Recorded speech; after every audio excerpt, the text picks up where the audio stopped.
이게 말이지. 뭐 제품이 대충 만들어질 수는 있을 것 같은데 이 판매가는 어떻게 정하지?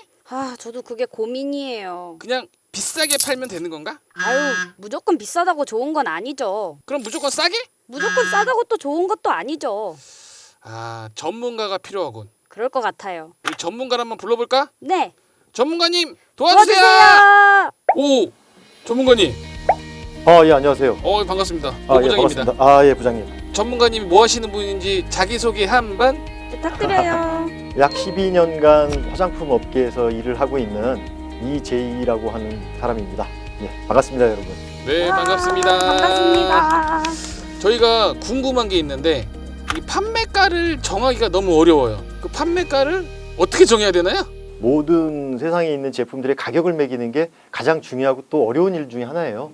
그래서 우리가 뭐 포피 전략이라고 해서 사실 뭐 이 프라이싱이 제일 먼저 고려돼야 되는 부분이기도 한데 남기려고 하는 게 장사다 보니까 그렇죠. 기본적으로 우리가 이 제품을 만들기 위해 들어간 유형, 무형의 자산을 우리가 돈이라는 가치로 환산을 해서 그 이상이 되는 퍼포먼스를 만들어내야겠죠. 원가 분석을 사실은 먼저 하셔야 될 것 같아요. 기본적으로는 우리가 제품을 만들기 위해서 들어간 그 노력들, 그러한 부분들이 합쳐져서 보통 머테리얼 같은 경우에는 우리가 자재를 구매를 하고 임금도 지급이 되므로 먼저 뭐 매입 계산서나 이런 부분들을 다 확인을 해보면 원가가 얼마가 나오는지 대략은 알 수가 있겠죠. 또 예를 들자면 특허가 있을 수도 있고 상표권이 있을 수도 있고 이자 비용이나 아니면 뭐 법인이라면 법인 소득세나 개인이라면 개인이 내야 할 그런 종합 소득세나 이런 부분까지도 세밀하게 다 체크를 하셔가지고 체크리스트를 만드시면 좋죠. 생각보다 고려해야 될 게 되게 많네요. 그러면은 이제 원가 분석을 할 때 내가 이 만든 재료의 돈만 딱 생각하면 되는 거야? 아니면 원가 분석은 또 어떻게 하면 좋아요?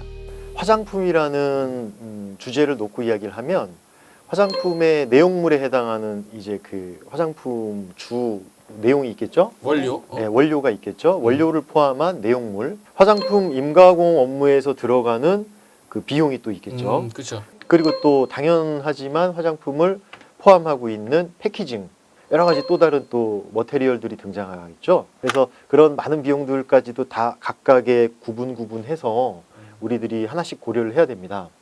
그래서 그런 부분들이 고려돼서 이제 원가가 도출이 되겠죠. 저희가 만약에 우리 원가가 그 딱 돈 들어간 것만 1,000원이 들어갔다고 치면 그러면 들어간 그 총 비용이 예를 들어서 1,000원이다. 네. 그런데 거기에 예를 들어서 뭐 10g짜리다. g당 100원이 되겠죠. 네. 네. 이렇게 총 금액으로 중량을 나누었을 때 내용물의 가격이 나옵니다. 네. 네. 총 중량 대비해서 들어간 금액으로 각각을 나누어 주시면 단순하게 얼마의 비용이 산출이 될 거예요. 그렇게 보시면 조금 간단하게 원가를 보실 수 있습니다. 그다음 제가 궁금한 거는요. 네. 판매가를 고려할 때 이제 연령대별로 타겟층을 정해야 하잖아요. 그렇죠. 그게 그 중요한 이유가 뭘까요? 대단히 중요하죠. 오, 10대, 20대가 사용하는 화장품과 네. 그렇죠. 40대, 50대가 쓰시는 화장품이 또 틀리고요. 다르죠. 그치. 틀리죠. 그리고 여성분들 쓰시는 화장품하고 남성분들이 쓰시는 화장품이 뭐 같이 쓰셔도 무방은 하지만 또 네. 틀리죠. 그렇죠. 그리고 뭐 특수 영역들이 있죠. 뭐 유아용 화장품, 요새 이제 어린이들도 화장품을 네, 쓰니까 맞아요. 그런 영역들도 있고, 그래서 영역별로 그 우리의 메인 타겟층을 어디로 두는지에 따라서 제품의 가격이나 아니면은 타겟층을 선정하는데 구매 파워가 좀 있으신 직장 생활을 충실히 하고 계시고 또 어느 정도 자리 잡아가는 그런 뭐 중장년층과 아니면 청소년층이나 아니면 사회 초년생들이 아무래도 지갑의 두께가 틀리겠죠. 그렇죠. 그죠. 돈이 조금 그렇죠. 있어. 그래서 그런 부분들까지도 고려해서 저희가 소비자 판매 가격을 책정을 해야 됩니다. 그래서 메인 타겟층이 중요하다고 생각할 수 있습니다. 그러니까 한마디로 내가 어떤 타겟층을 정한 다음에 네. 그 타겟층의 지갑 두께를 확인해야 되는구만. 그렇죠. 근데 저희가 막 이게 판매가를 좀 고려할 때 다 50% 할인 1+1 이런 제품들이 되게 많더라고요. 네. 그런 사람들은 원가를 만들 때 원래는 1,000원짜리 제품인데 제품 가격을 판매가를 2,000원으로 해갖고 다시 1,000원으로 할인을 해서 파는 건가요? 큰 회사 같은 경우에는 이제 그런 부분까지도 세밀하게 고려를 해서 제품을 진행을 하시죠. 화장품이라는 제품은 저희가 나름대로의 그것이 장점이 될 수도 있지만 판매에 있어서 취약점이 될 수 있는 부분을 가지고 있어요. 그게 뭐냐면 바로 유통기한이에요. 그 유통기한 안에 소진을 못했을 때는 저희가 폐기 처리를 해야 되고, 폐기하느니 그 전에 빨리 할인해서라도 제품을 회전시키고 판매해서 솔드아웃 시키는 게 맞겠죠. 그래서 회사에서 정책적으로 빨리 제품 가격을 인하시켜서 판매를 촉진하자 그 결정을 하시는 경우도 있고, 아까 말씀드린 대로 최초부터 그 부분을 이미 설계해서 이 제품은 2만 원에 나오지만 알고 계신 대로 찌긋고 50% 할인된 10,000원에 판매합니다 라는 것까지도 고려한 설계가 있을 수도 있고요. 예. 어떤 경우가 있을 수 있냐면 메인 시장을 따로 두고 있는 경우가 많이 있어요. 회사들은 각각의 본인들이 잘하고 계신 시장들이 있죠. 그럼 그 시장에서 잘 판매하기 위해서 다른 시장에서 제품의 가격이 어느 정도는 서 있어 줘야 되거든요. 그런 부분들 때문에 가격을 유지하고 계신 부분들도 있고 여러 가지가 있습니다. 예를 들자면 면세점에서 주로 판매를 많이 하시는 분들이 계세요. 기존 시장에서 2만 원에 팔고 있는 제품들을 면세점에서 똑같이 2만 원에 파는 것보다 10,000원에 판매를 하게 되면 훨씬 더 드라마틱하게 판매량을 늘릴 수가 있거든요. 그래서 메인 시장은 면세점으로 두시고 일반 시장에서는 2만 원으로 놓고. 그렇죠.